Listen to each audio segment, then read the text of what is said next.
Yo, jumpa lagi di Rahmatullah Channel. Kali ini kita dapat servisan kulkas Panasonic 2 pintu. Ini ukuran kulkas satu pintu ya, tapi dibuatnya 2 pintu. Di sini menggunakan EVA dalam. Ya, di sini menggunakan EVA dalam, jadi tidak ada kipasnya. Ini di bawah. Dia menggulung EVA-nya di dalam. Oke, kita cek permasalahannya di mana. Oke, langsung saja kita ke belakang dan kita buka pintu pengisian ini. Pas saya buka ternyata frame-nya tidak ada lagi. Nanti kita akan mengelas memakai las ini ya. Ini menggunakan las Torx. Ya, sebelum kita mengelas kita buka dulu overload dan relaynya. Ya, kemudian kita potong pipa kapilernya seperti ini. Kita potong pipa kapiler. Ya, kemudian baru kita hidupkan las. Kita akan mencabut pipa hisap terlebih dahulu.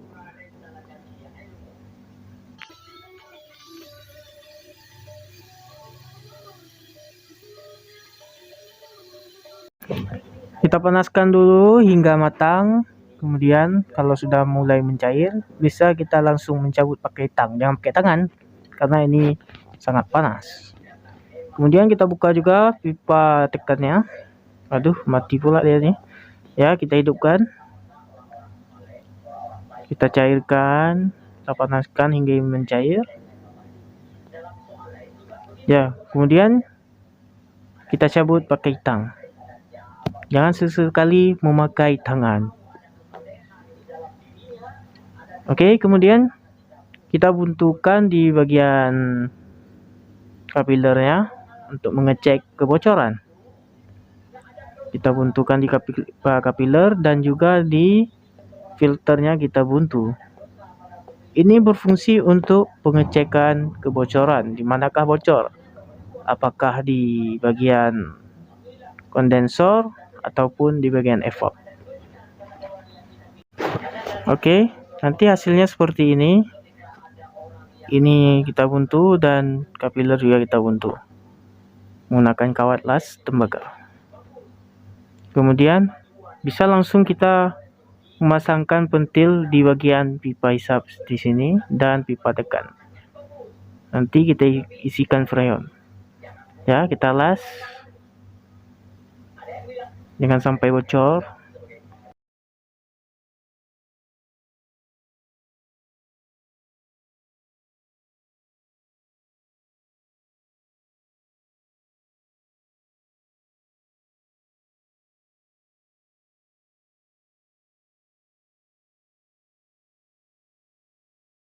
Oke, kemudian bagian pipa tekannya juga kita las. Kita pasangkan pentil pengisiannya.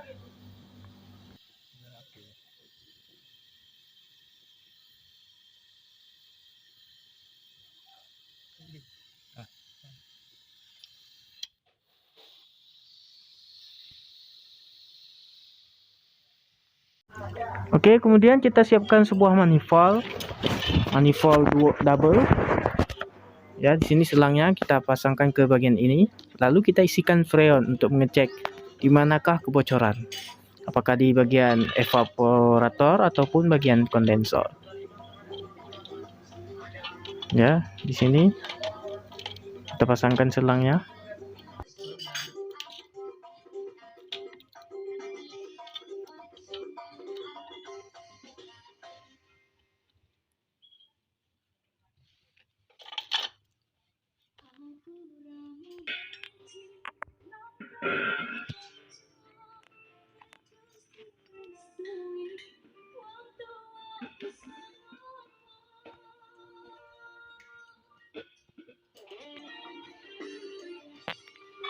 Oke, langsung kita isi, kita buka ya, dia langsung penuh. Oke, kita tutup dan bagian sebelahnya kita isi juga. Kalau turun dia berarti bocor. Buka ya, ini satu lagi.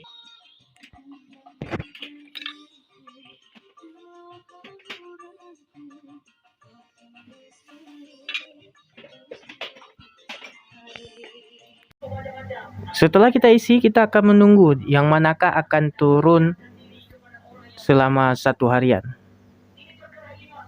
Oke, di sini sudah beres.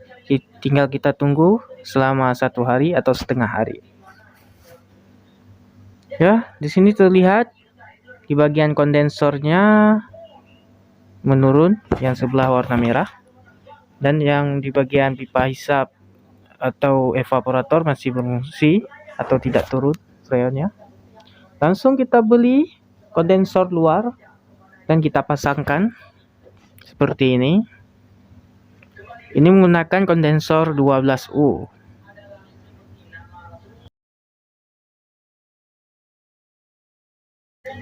Ya, kemudian kita baut-baut. Oke. Oke, kemudian kita bengkokkan kondensor ini sesuai dengan dudukan kompresor. Ya, di sini kita sesuaikan biar masuk ke bagian pipa tekan. Kita bengkokkan saja seperti ini.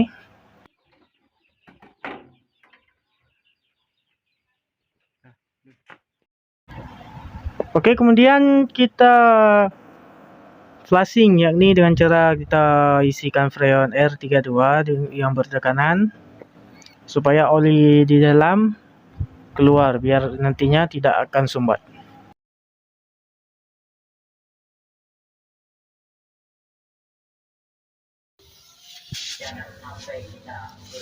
Ya, di sini banyak kali olinya. Ya, ini keluar oli. Kita bersihkan hingga bersih menggunakan R32. Oke, kemudian kita buka pentil pengisian ini, kita isi. Ya, kita buka dulu dan kemudian kita pasangkan pentil pengisiannya.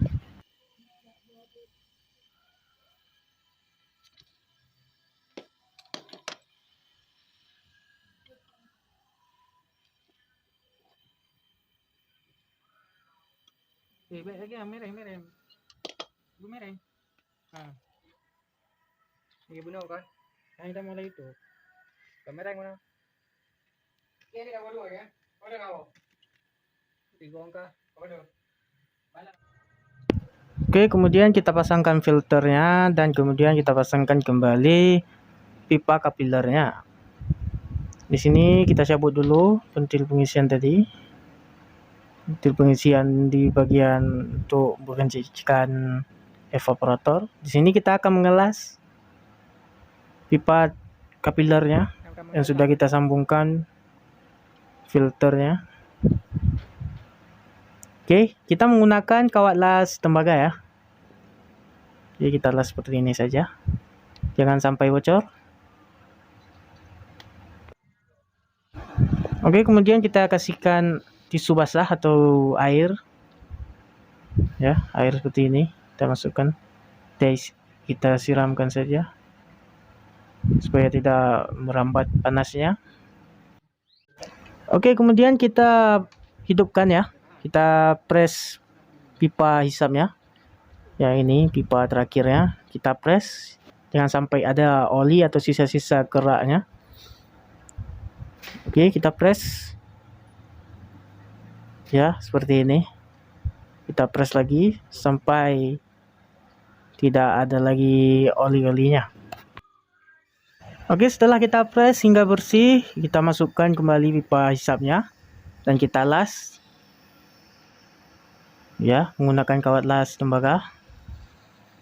Las hingga rapat. Oke, kita rapatkan dulu. Kita las. Jangan sampai bocor. Oke, kemudian sesudah kita mengelas, kita akan memvakumnya. Kita vakum supaya tidak ada udara di dalam sistem. Ya, selang kuning ini ke bagian vakum dan selang yang low press ke bagian kompresor. Ya, kita buka. Oke, kita tunggu hingga minus 30. Ini sudah minus 30. Kita tunggu selama setengah jam. Oke, kita siap-siapkan alatnya. Kita bersih sambil kita menunggu. Oke, setelah setengah jam kita pemvakuman. Oke, di sini setengah jam di minus 30 ya. Kita kunci, lalu kemudian kita isikan freon. Ya, kita isikan freon. Isi hingga 40 dulu atau 60. Ya, kemudian ya kita isikan sampai 50, kemudian kita hidupkan. Oke. Jarum pun akan menurun. Dalam keadaan hidup kita isi hingga 10 PSI ya. Nah, kita isi lagi hingga 10 PSI. Oke, coba kita pegang kondensornya mulai hangat. Ya, di sini kita isi hingga 10 PSI. Dia menurun lagi. Oke, di sini sudah 10 PSI ya.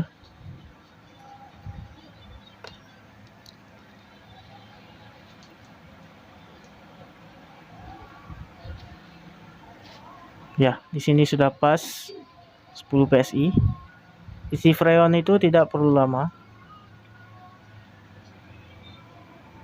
Kita tunggu hingga setengah jam. Apabila dia turun, maka kita naikkan lagi. Oke, di sini sudah hangat dan di dalam mulai dingin ya. Di sini sudah mulai dingin. Ini menggunakan evap dalam ya. Oke, di sini dingin, di sini evapnya pun sudah mulai dingin. Oke, sekian tutorialnya. Semoga bermanfaat. Wassalam, jumpa lagi di Rahmatullah Channel. Terima kasih.